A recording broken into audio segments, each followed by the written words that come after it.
Welcome back to Prime Time here on ESPN Radio 99.3 and RBN, the RacinBoys Broadcasting Network. We're live from the McCarthy Auto Group studio. Joining us now on the show is a good friend of the RacinBoys, and man, I've just been thrilled to death the success he's had in 2016. He joins us now. He's currently third in the Lucas Oil ASCS National Points, jumping up from fifth. He won back-to-back nights at the Grizzly Nationals. Blake Hahn joins us. Hey, Blake, how you doing, buddy? Pretty good. How are the RacinBoys doing today? Well, doing not as good as you, man. What a weekend you had! Yeah. Wow. Just kind of It's tell how that. Fantabulous. It's pretty interesting. We really weren't expecting to go out there and win. Sam's been pretty fast lately, but everything went how it went pretty smoothly.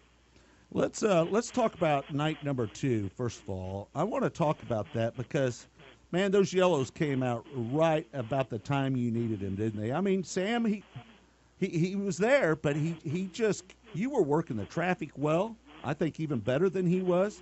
But it's always better to have clean track than it is a bunch of lap traffic, isn't it? Yeah, my dad actually said I was almost working it too well. I was making him a little bit nervous, but when you're in the lead, you really don't know how far second is behind you, so you just got to keep going, get every bit you can. But I didn't really want to get off of the top too much, so I had to kind of play it pretty safe. It rubbered up down there and won first, and I noticed it started at the top. Everybody tried kind of dragging their left rear, but that rubber kept working its way down, and you kept moving the groove down as you entered turn 1, didn't you?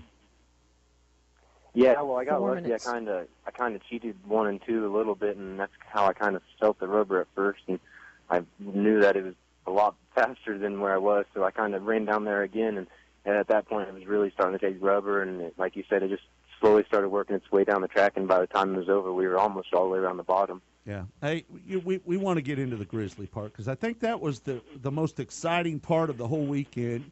But night number 1, you were a little nervous getting in there with Adam the Grizzly Bear, weren't you? But night number 2, not so bad.